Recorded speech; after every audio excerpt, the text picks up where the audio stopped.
Hello and welcome to a new episode of the AST podcast.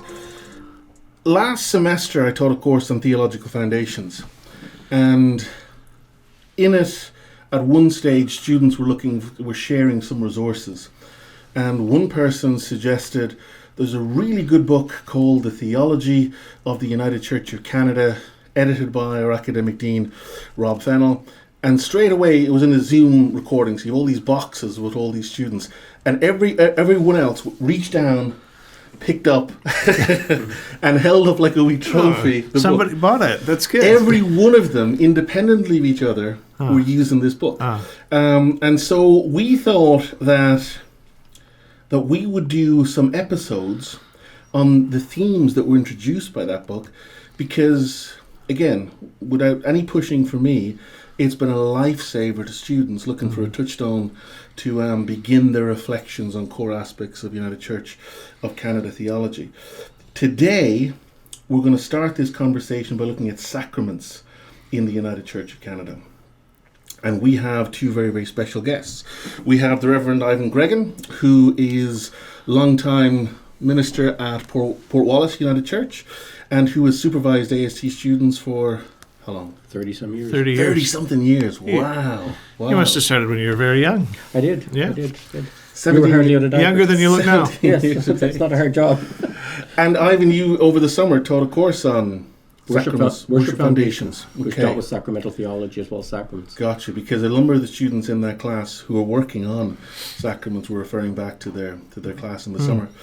We also have a friend of the show and a favourite of many of yours, our academic dean and systematic and historical theologian, the Reverend Dr. Rob Fennell. So I'm really grateful to both of you for having this conversation. And straight away, for me as an outsider, it's fascinating because I've been ingrained in a culture where when you think about sacraments, you're thinking about that magic number of 7. But that, of course, isn't the case in the United Church of Canada. Yeah, in the United Church of Canada, we look basically at having two sacraments, the sacrament of baptism and the sacrament of the Lord's Supper or communion. While in other denominations, those sacraments are quite well defined and very delineated as what they are, sometimes the United Church has a broader scope of understanding of what those sacraments are. And those two are considered, again, have primacy because of being instituted by Christ. So that's a big Reformation principle, that the dominical sacraments, that is the ones commanded by the Lord, Dominus, is sort of the hook for that, to say that most Protestants will say there's just two sacraments, only the ones that Jesus instituted, baptism and communion, Eucharist, the Lord's Supper. And so the United Church is kind of a descendant of the Reformation, still holds to that those two, although people are interested in other sacramental type things. Gotcha. And there's actually a lot of interest in that, things that are sacramental in spirit or in practice. Right. But formally, we would say there's two sacraments that we mark in worship and so on. Yeah. Is there any talk of sacramental rites? You know, the Anglicans have 2 sacraments, but 5 sacramental rites. No. And it's a grey area as to what constitutes a sacramental rite. I don't think you'd hear those words in the United Church of Canada. Right. No. And I think, too, in the United Church, we might more be in the concept of mysterion rather than sacrament. Gotcha. There's mystery.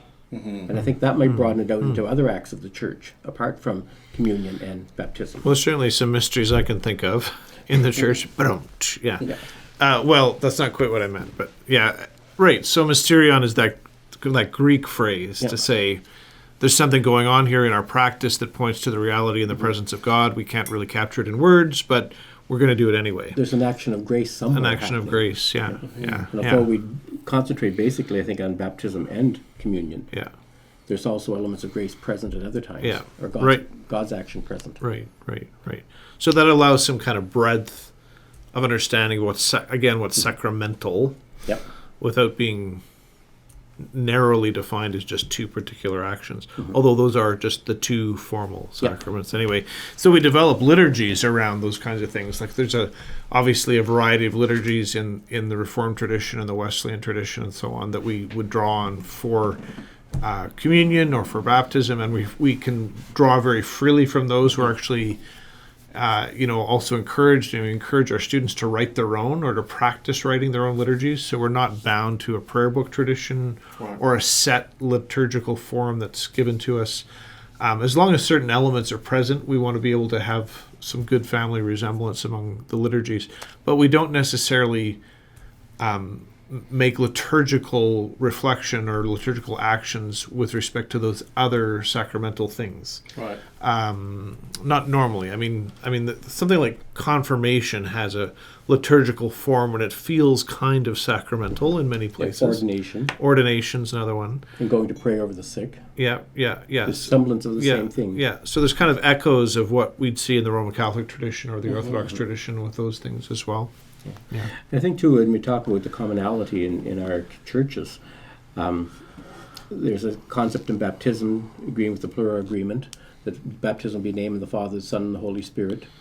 There's certain commonality. If you go to the liturgy of communion, you'd find very comforting if you come from a Roman Catholic background or an Anglican background. The Sus Concordia and so on and so forth, the Benedictus, Sanctus, those are elements that are common in many of our baptismal or in our communion liturgies. So there's that larger community of faith, but we're not bound to that, except for the plural agreement for baptism. Right. And so there's no germ, there's no rubric, there's no there's no prayer book which says this is how you do it, these are the prayers.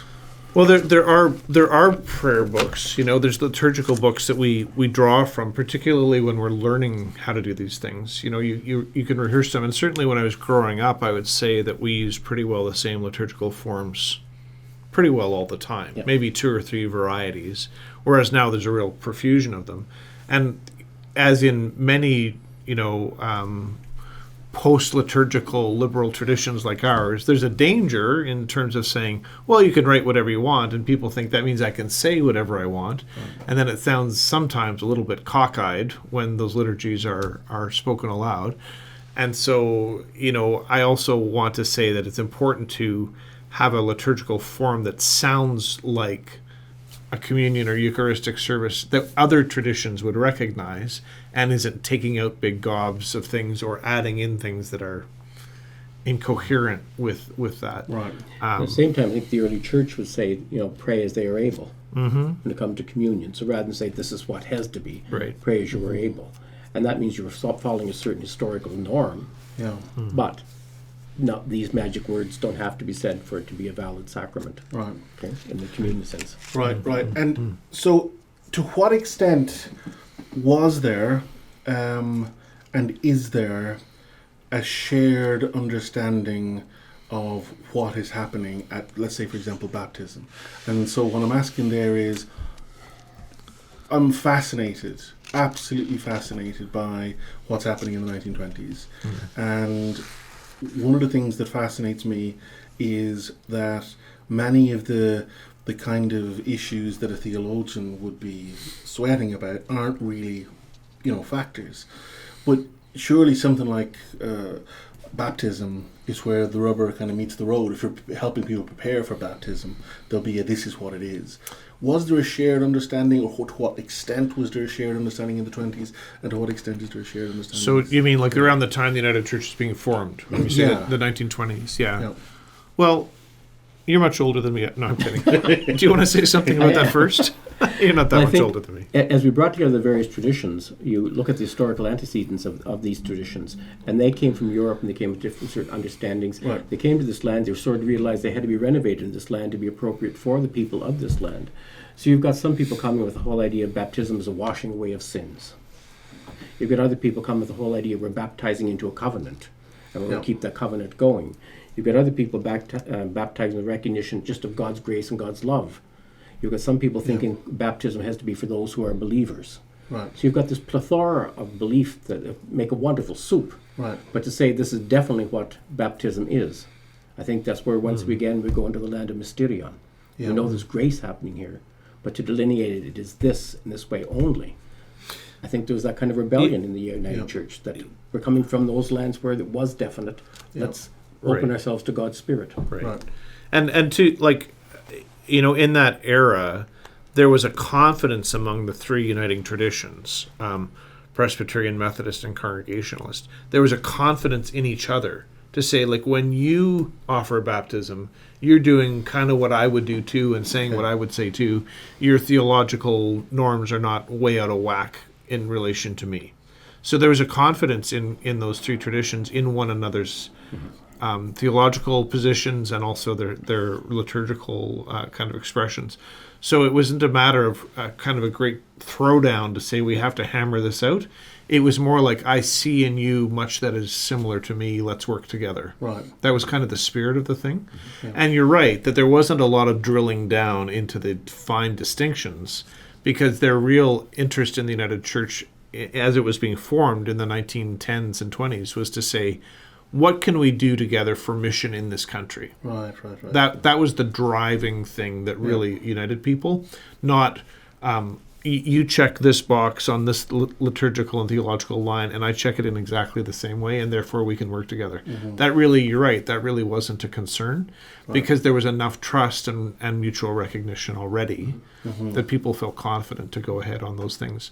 So, yeah, I mean, the kinds of distinctions Ivan's talking about certainly existed, and they did carry over into the local congregations, and even so much as to say, at the national level of the United Church, you local churches, you keep doing what you've always done because we trust you. Okay. So there isn't a great big overarching kind of imposition of theology of the sacraments. It was more like saying, well, in fact, there was this phrase that was adopted in the early 30s, ordered liberty, right? So as long as things are well ordered, you have freedom within that. It was a really kind of a catchy phrase. So the 1930 service book, 1932 service book, really recognized that. Like, here's some forms for how you could do worship and how you could do sacraments, but locally, you're on your own feet. We trust you. You can do what you need to do, and you can carry forward your antecedent traditions. If you want to be super Presbyterian in doing this, just keep being super Presbyterian. That's fine. And in that 1930 service book too, the services that were lined out were pretty much a congregational service, a Presbyterian service, a Methodist service. As samples. But they had them all together. Okay. So if you were in a congregation's background, thought, I like the Presbyterian form a little bit more. It wasn't said this is, but there was very much that form. Yeah.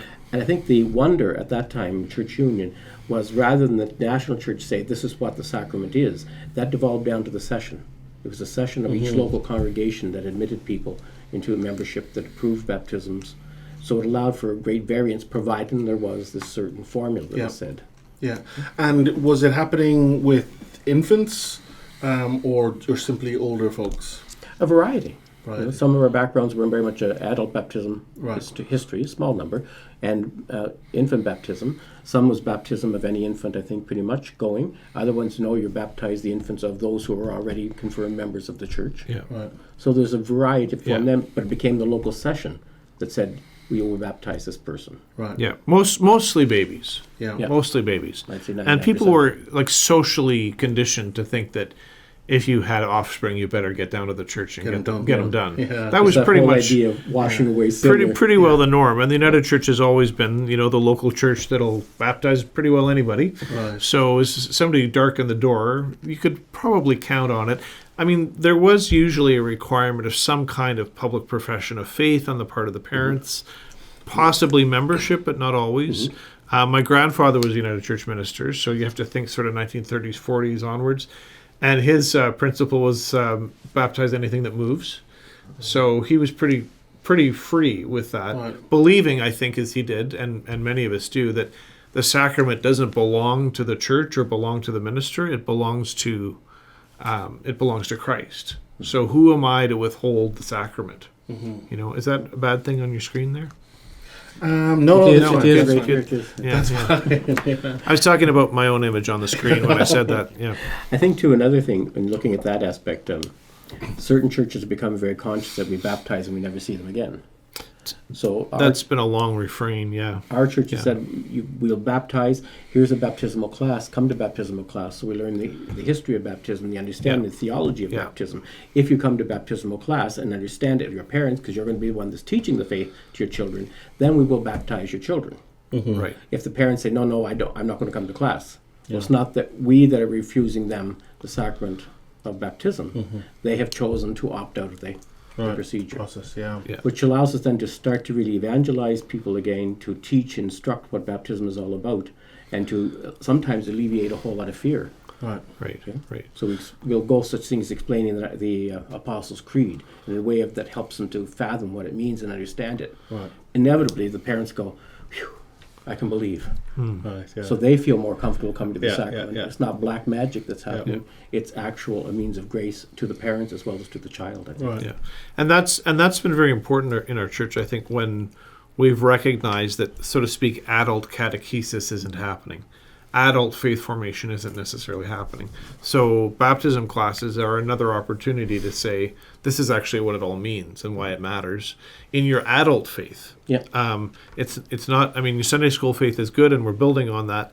And in your adult or owning of your own faith, and as you convey that to your own children, this is what it's all about. And I think people appreciate that. Not as you say, not everybody goes in for it, and some local churches don't require that. But those that do have kind of married that adult education, faith formation piece with the sacramental action, and I think it's a nice combination. Yeah. Yeah. A lot of times, too, you draw people together in a covenant relationship. So if you're having a child baptized, you're having a child baptized, all of a sudden you find there's three families that are in the same boat as you. Right. So therefore, when they come to church, they look for each other. So you form a covenant kind of within the larger community of those parents that are going through the same thing as you're going through. Is there a kind of a sacramental chain between the sacraments, and so is baptism necessary for communion, or what's the relationship between the two? That used to be the case. You know, if someone wanted to come to communion, and in the history of the United Church, you first of all had to show that you were worthy to come to the table, especially on the more Reformed side of things. And people were given tokens or tickets to come to communion. And sometimes it was preceded by an elder's visit to your home, and the elder would inquire into your spiritual well-being. Wow. And if the elder judged you worthy, you got your token. And then And that was in my lifetime. you could Not in yours. well, just not in my church anyway. Yeah, I think in my lifetime, but not in my church. And so if you had your token, you could come present yourself for communion and kind of do a little currency exchange there. For The tokens were numbered, or the cards were numbered. your so you ticket knew or your who was token, receiving and communion. Right. and then you would receive the elements, and that was normative. And it was, but again, you see the marriage between the sacramental activity and the spiritual formation or the pastoral formation of the people by the elders of the church. Yeah. So it wasn't willy-nilly ostracism or exclusion. It was really a way of integrating people's spiritual lives into the practice. Most churches have let go of that. I'm pretty sure, I don't know of any actually currently that do that. But in my lifetime, you had to be confirmed to receive communion. And that became a choice of words, too, because it used to be profession of faith. Yeah. You had to make a public profession of faith. Yeah. And we moved away from that choice of words to confirmed, Yeah. which implied a more sacramental church understanding, I think. And of course, that was predicated on baptism first. Yeah. So baptism, then confirmation or profession, and then you could come to communion. And just around the time that I was kind of in my teenage years, that started to soften so that people could come to the table without being confirmed. And now that's true almost everywhere. Not everywhere, but almost everywhere. The presider at a United Church communion table would say, all are welcome. Everyone who seeks to live in the way of Jesus Christ, or anyone who seeks to follow Jesus, is welcome here. And there's no tokens or tickets, and there's no check to make sure that you're confirmed or baptized. And even that was evident, I think, in the early church liturgies or invitation. I remember from one of the service books, maybe the 1968 service book, where it says, all ye who love the Lord Jesus Christ, draw near in faith and take the sacrament to your comfort. It doesn't mention all you who are baptized, Yeah. or all you who are confirmed. All you who love the Lord Jesus Christ, draw near in faith. Yeah. So in terms of communion today, I think in the United Church of Canada, people really celebrate this notion of an open table. And that's what that means. It means that we don't fence. Literally, there used to be fences around. The elders would stand up. There would be literal fences around the communion tables. And in some churches, you can still see this. And you would come to the fence. And then if you were admitted by the elder, you could come through or receive at the rail. So the communion table was literally and metaphorically fenced. That's not the case anymore. It's not fenced. Anybody who shows up on a Sunday or a Wednesday night and wants to receive is welcome. Pretty well everywhere, I think. I would say so. I'd be hard pressed to think of a church that restricts people in that way anymore. There might be a couple, but they don't let us know who they are. They stay in hiding. Yeah. It's interesting to me. There's obviously a sort of a relationship between the theology of communion or baptism and then the practice. This is what it is, therefore this is what happens. And within a sort of a Swiss and ultimately Scottish trajectory, the emphasis on covenant, the emphasis on clear, intentional acceptance of relationship with Jesus Christ and commitment to live in a certain way which is required in order to commune. You can see the coherence between the elders policing and that theology of communion. Would you suggest then that there is a very different, well, I'm sure it's clear there is a very different theology of communion which fuels more contemporary practices, and particularly a move away from that ultra-Zwinglian, Knoxian, Well, I think even you harken back to the whole idea of baptism. One of the Greek words for baptism means to be immersed in the community.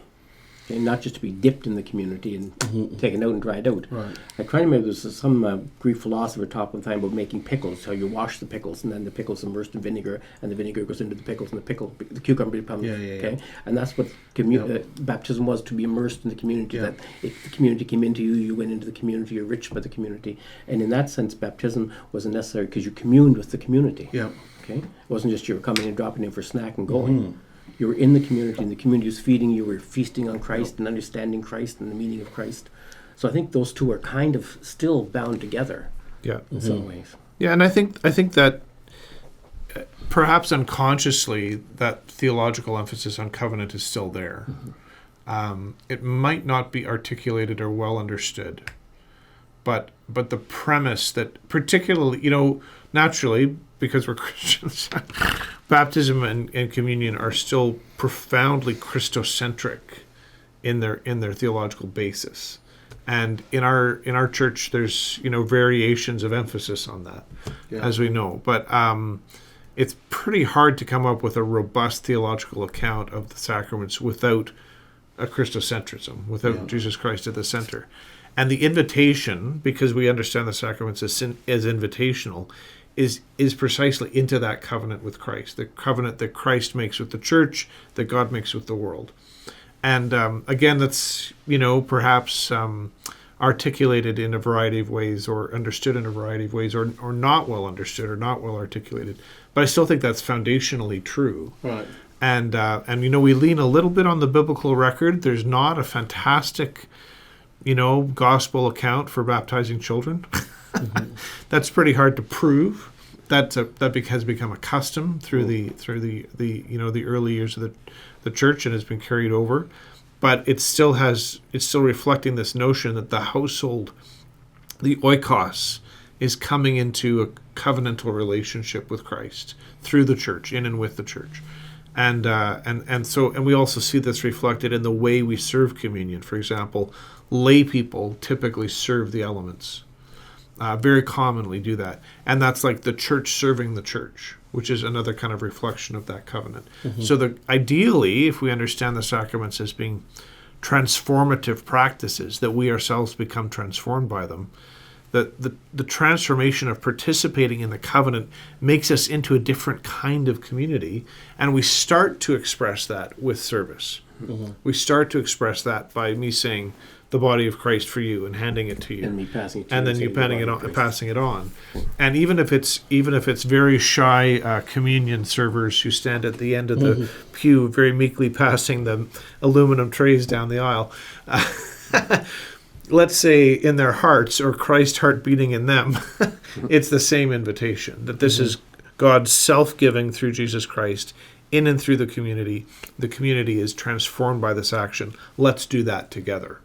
And, a lot of that's tacit. I think a lot of that is almost silent or poorly articulated, and we all have to kind of keep at it.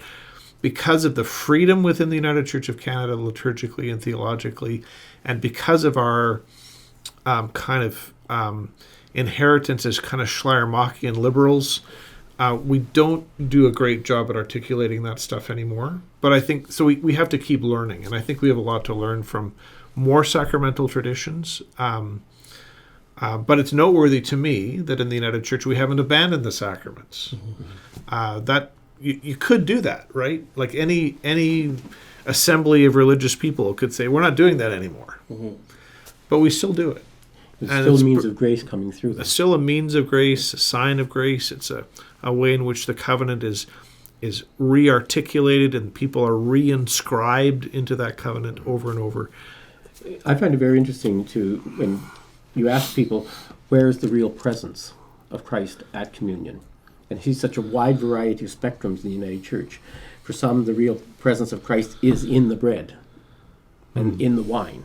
Very much a Roman Catholic approach. And sometimes those people come from a Roman Catholic tradition. Others come from more of a Lutheran traditions where it's with, it's under, it's in. Other ones come from the whole idea that the real presence is sitting at the table, serving the communion out to the people. Other people say that the real presence is almost a Baptist tradition, that Christ is still in heaven and we're just doing a memorial meal.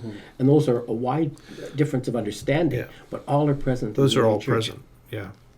And in any congregation, those ideas, the concept of the real presence is there, but where that real presence is. And that allows a wonderful idea of thought, of exploration and expansion of possibilities. So rather than say this is, we're back to the Reformed tradition, these are. Yeah, although a lot of reformers had a very clear understanding of where it was and Yeah, exactly. exactly. But the And all those have come into the United Church. yeah. All of them have. In fact, there's more Lutheran sacramental theology in the United Church than most people realize, even though we are in no way a descendant of Lutheranism. But there's actually quite a bit of Lutheran sacramental theology in our church. Which I found fascinating to discover as a slightly older person than I was once when I practiced it, thinking I was very, very United Church, very Reformed, very Methodist. You mentioned there, and it's interesting to me that we don't have to do them. And it seems that there is a generation of younger people training for ministry for whom the question is really live. They seem to be unwilling, which I think is very, very positive, to simply do things because this is how they've been done. And instead, they are saying, what is this? Why should we do it? And they're very, very keen to get a very, very clear sense of why it should be done. And so rather than the knee-jerk position that I see is rather than saying, let's not do this anymore, it's let's do it, but let's have a clear sense of why we're doing it, that we can speak to people about why we're doing it. And so one of the things which would be really, really interesting is if listeners or viewers would care to answer, give their take on this question in the comments on Facebook or under the video on YouTube. But for you, if you were talking to a couple with a small child, and they were saying, look, it's been custom for a long time in our family to get these kids dipped. Should I, and if so, why? What would be the kind of things that you'd say to them in response? And then if you, viewers, listeners, would like to share your perspective on what one would say.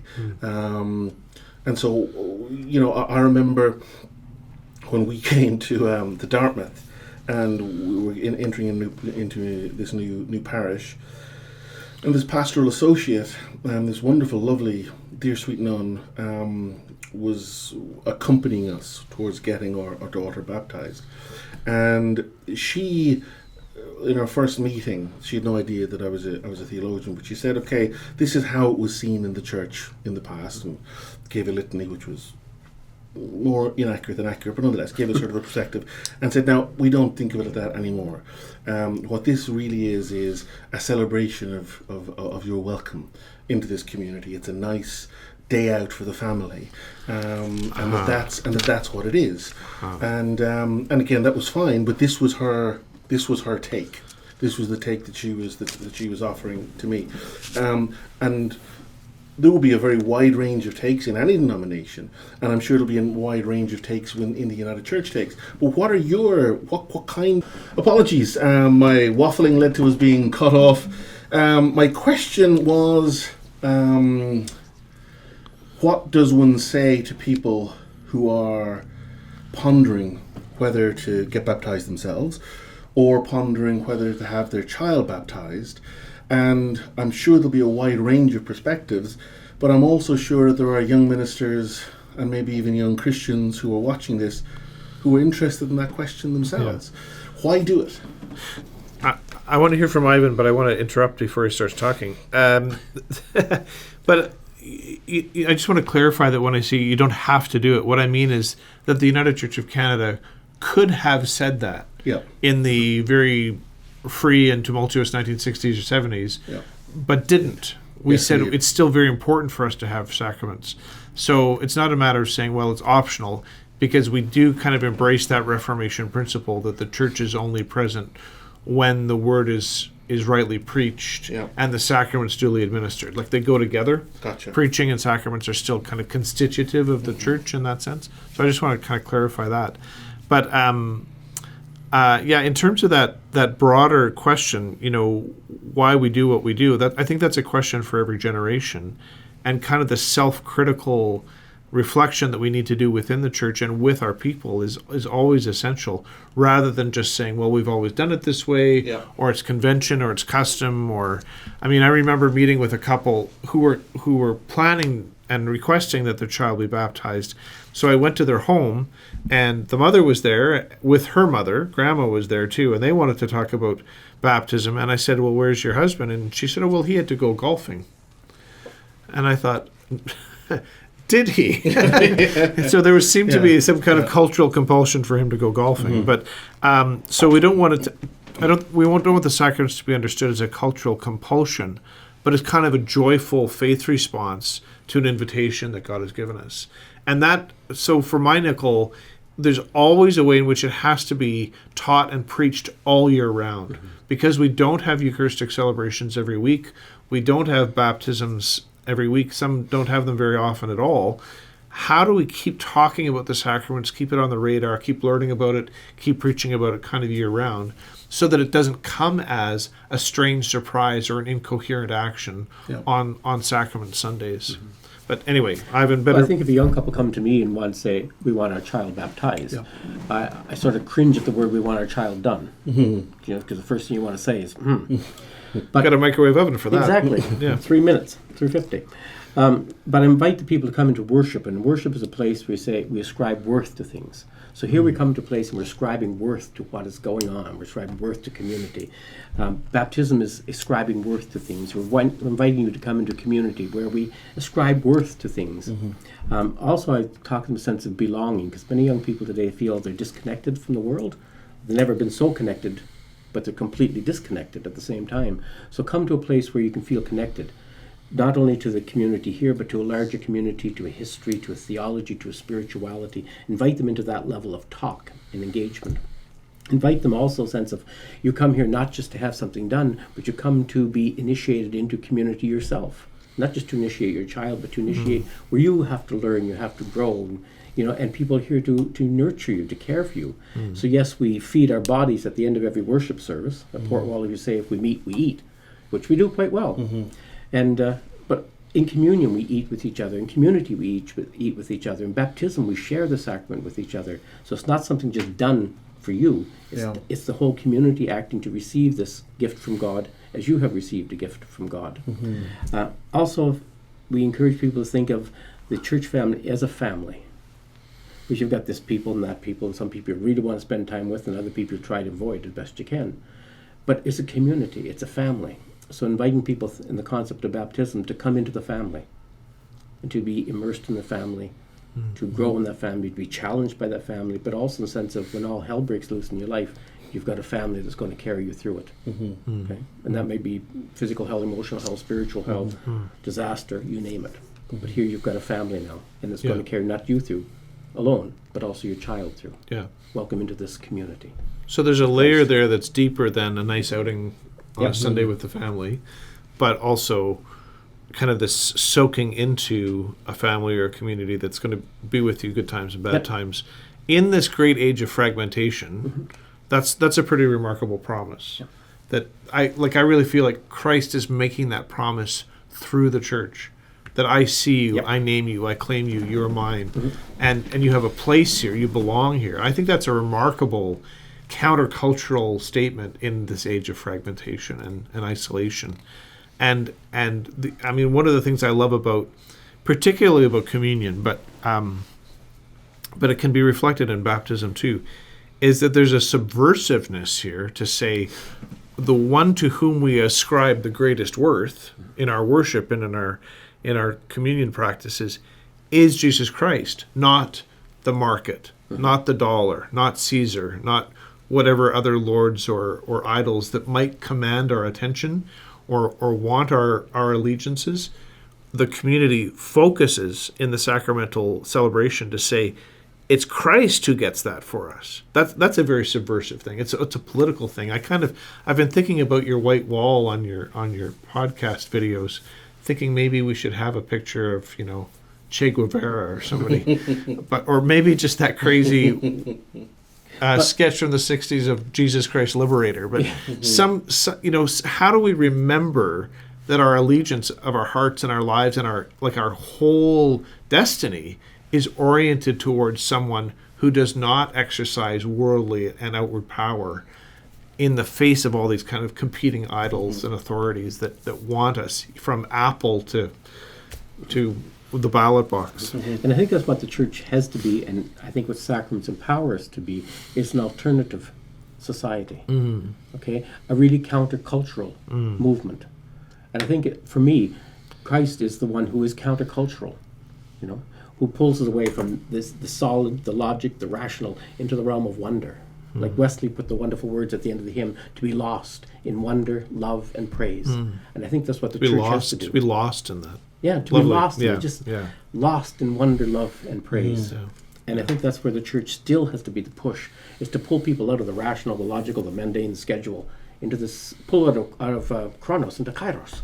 With reference to that, it's something which I think might help explain all those books going up, so that without prompting, all those young students, again, 20s, 30s, students in the class were focused and fixated on sacraments, United Church students. And I've been thinking about why, and you mentioned their analogy of the pickle, and the pickle soaking in the vinegar. To wash the pickle and to put the pickle in vinegar so it becomes a pickle. Yeah, the one which is in the Cappadocians, they all use it. But as late as Luther, in his Babylonian captivity, he's also using the same analogy. They talk about the iron and the fire. And so the iron is in the fire and it absorbs the heat, it absorbs the orangeness, and it comes to glow and participate.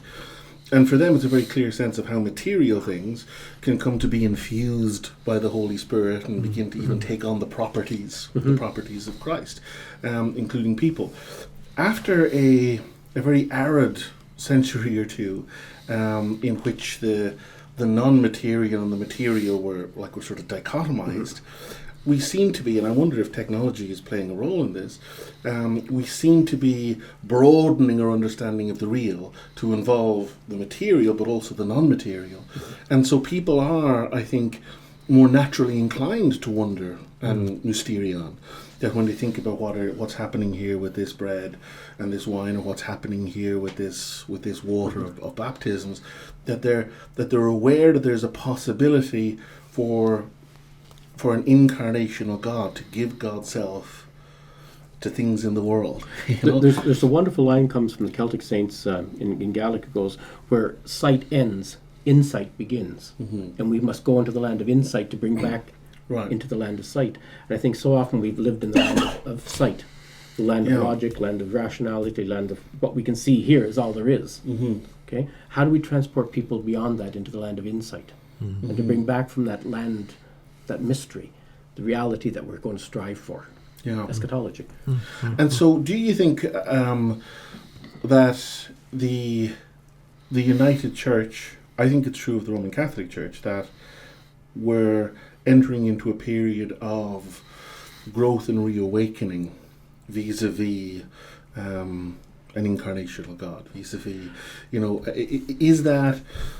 is that something you're seeing in the United Church? There's a fascination with other rituals. Yeah. I mean, there's just kind of this spiritual eclecticism that's going on right now. I mean, 20 odd years ago, it was this thing about angels, right? Right. Everybody wanted angels in their house and on their binder covers and their on their bumper stickers and everything. And I mean, I liked angels because you get all the divine blessing with no obligation. Yeah. It was awesome. Like I want an angel too. I was pretty critical of it then, and I am still in that kind of superstitious kind of fascination with someone who's on your team but doesn't ask anything of you. Yeah. Mm-hmm. And so in the midst of spiritual eclecticism, I think what we see, and this isn't true just of our own time, but it's very true of our time, that people are very spiritually hungry. Yeah. Mm-hmm.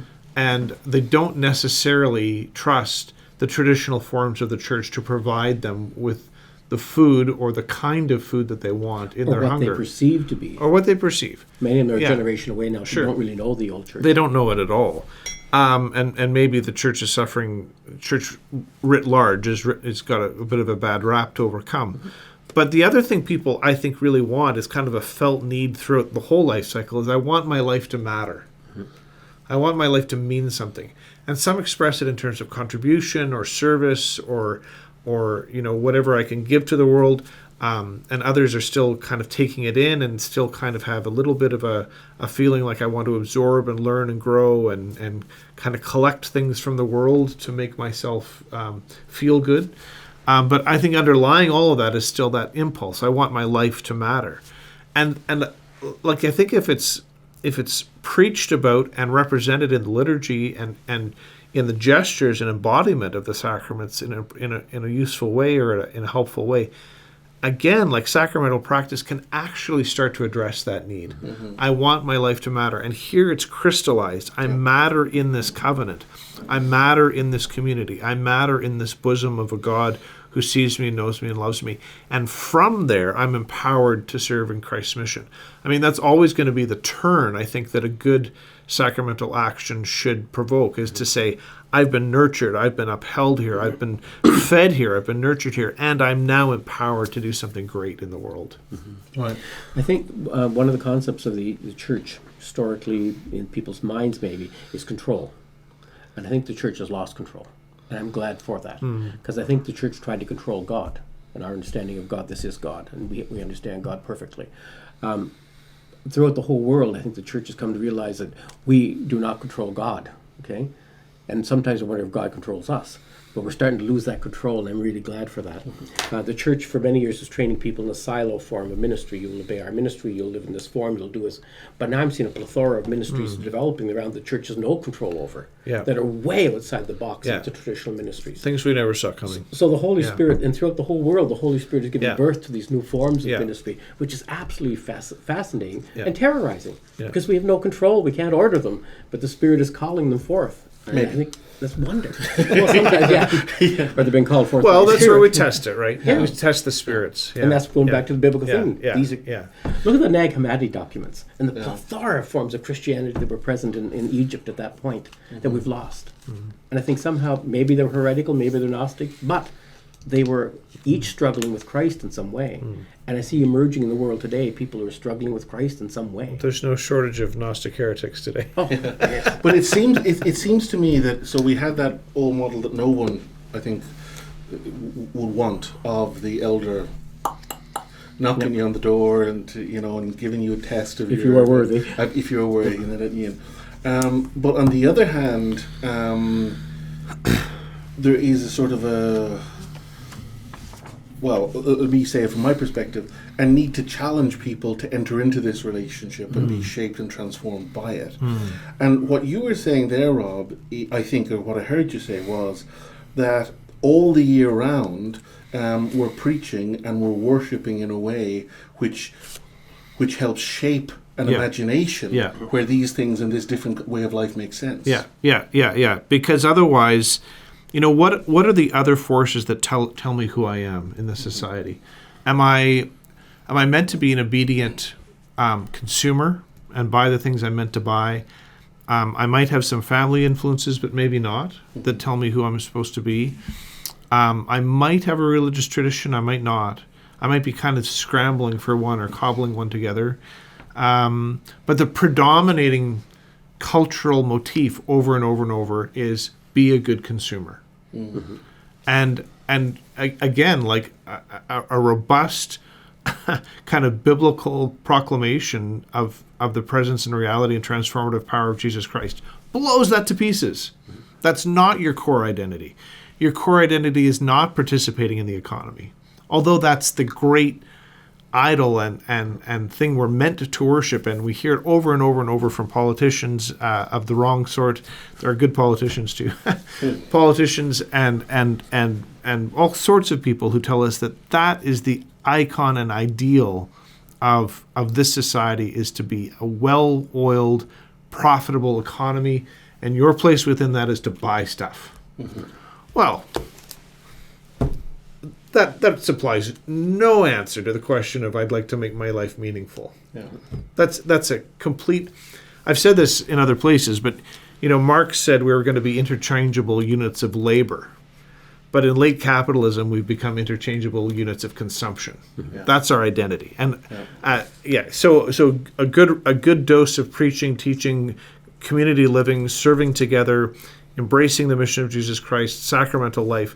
Those things just totally blow that identity to pieces. Right. And I think that's a fantastic gift the church has to offer right now. Right. But I think for a long time the church had bought into a form of secularism. That we identified with the secular calendar, we identified with the secular world. We're going to be good Christians. We're going to work 7 days a week, which I think was the damnation of the Reformation.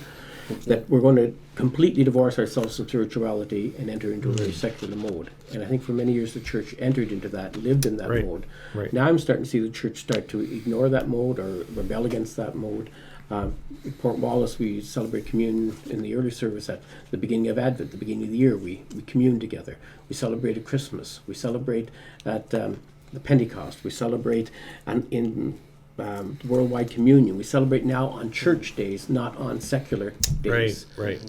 And if we have communion every third Sunday of the month, the old-fashioned way of doing it maybe, but if there's a high day in that month, that takes precedence. So people recognize that there will be the holy days of the year. Also, we're moving back to reviving ancient practices.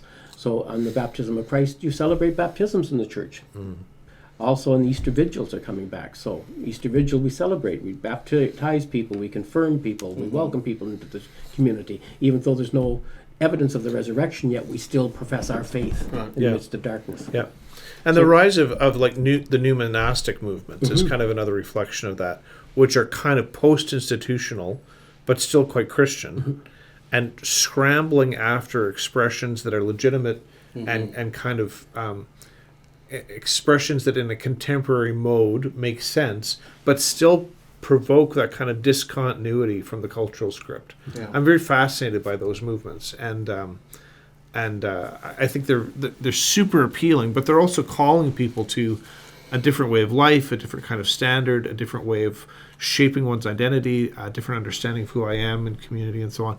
That's an incredible. We're in an incredible moment that way. I don't think we can compare it really to the emergence of the first monastic movements, but it's a new monasticism, and it's not asking people to take vows and live as monks or nuns, but there's something going on there. And the home church movement, I think, is kind of a monastic movement like that. Yeah. To live in community, to be a responsible community, to gather together, have supper intentional together. Intentional community. To share a meal together, to talk about Christ while we're here. We're not talking about the weather. We're actually we're breaking open the bread of the scriptures. We're talking about them. We're covenanting together to be together at the end of our meal. So things like that, I think, are a modern monastic movement. The Taizé community is giving the world back a different form. The Iona community, Lindisfarne and various other ones, Glendalough, are all bringing back ideas of the past. Right. And so in this light, what I'm hearing is that sacraments, particularly baptism and communion, are radically counter-capitalist moments. their acts of resistance against the At their best. like the tyranny. Because from one hand, the way you were speaking about baptism earlier, the way you were speaking about communion earlier, they are becoming one body. Therefore, your isolated individualism sort of dissolves into a whole, one with Christ and one with the community. You're not much used to capitalism unless you're an individual who can purchase their way to superiority over others by possessing this thing or that thing. As soon as you are one with the high and the low, therefore the hold that secular capitalism has on you is loosened. I think like the Magnificat, where Mary says, to put down the mighty from their seat. Yes, indeed. That's become very important in the church again. Yeah. And I think the doxology at the end of the Lord's Prayer, for thine is the kingdom, not the power and the glory. Which is a really revolutionary, it's like sort of... And not yours, Caesar. Exactly, like that it's really a sort of a radical... F.U. to the powers that be. Yeah, it is. Very much so. Yeah. And so sacraments sort of reconstitute that kind of oppositional community, right? Which is interesting. Right. So it's a reminder. It's gestural, it's embodied, it's physical. We actually take in bread and wine or bread and juice. We literally use water. We might use oil. I mean, they're actual tangible things that bodies do as bodies. But the body is not captive to a subservience to the state or a subservience to a particular kind of economic order, whatever it might be, but says together we form, as you say, a new body, a new community and I think this is quite important, for the purposes of mission, for the purposes of enacting what God would have us do in the world. And not simply, I go home feeling good, or I go home feeling fed. I mean, at one level, I want that for people, and I think that's kind of the beginning steps of moving away from kind of a selfish, hedonistic understanding of what we're meant to be about. But the principal goal is not just to feel good, but to become part of this greater whole that God has in mind for the sake of the world God loves. And to go out with the evangel.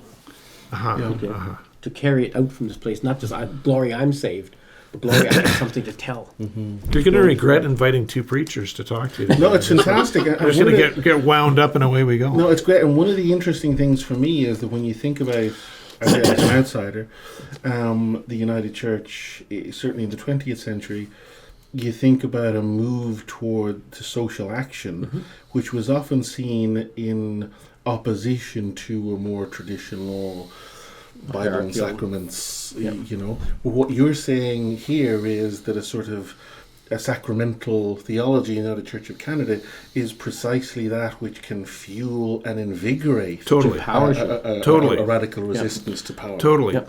Because I mean, the social justice movement within the United Church of Canada has been essential to our identity and our purpose and our reason for being. And it's extraordinarily draining work.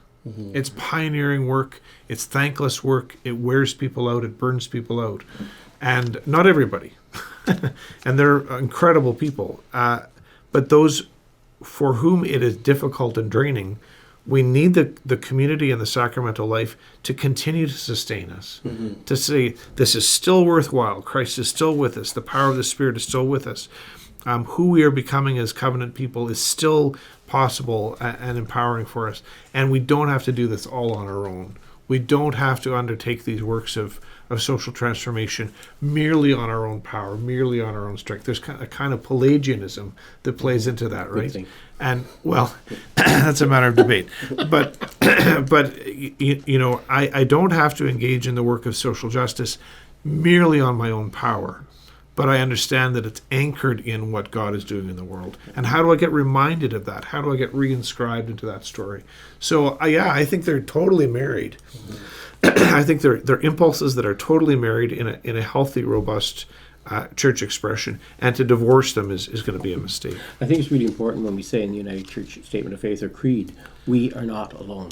Because that empowers it. It's not I. It's not very much an I sense of, but we in community. And that sense of community that together we struggle to make it happen. And what's lacking in me, you have in you. What's lacking in the two of us, you have in you. So together we can carry each other through. Right. So when we say we are not alone. For me and for many people, that's a very powerful statement, that it's not I, but it's we. Yeah. Another thing I think is really the nature of sacramental theology. In our tradition at Port Wallace, we say, this is the cup of a new beginning. It is poured out for you and for me and for many for the forgiveness of all that is past. Mm-hmm.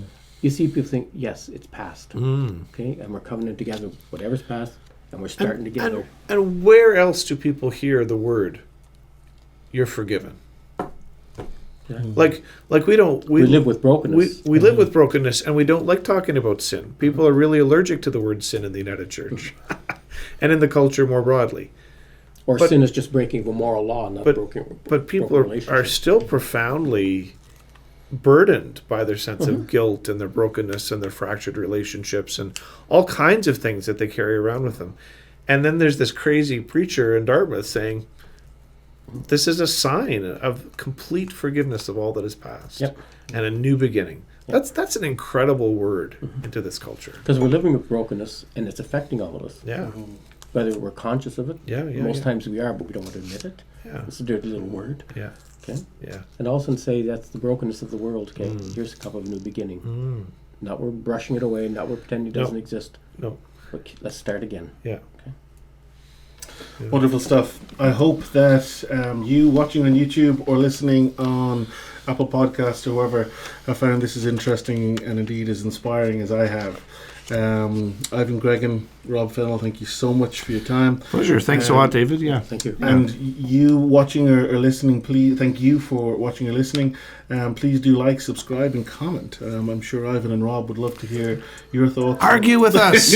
Argue with us. Perspectives. Let the Spirit speak. Yes, bias.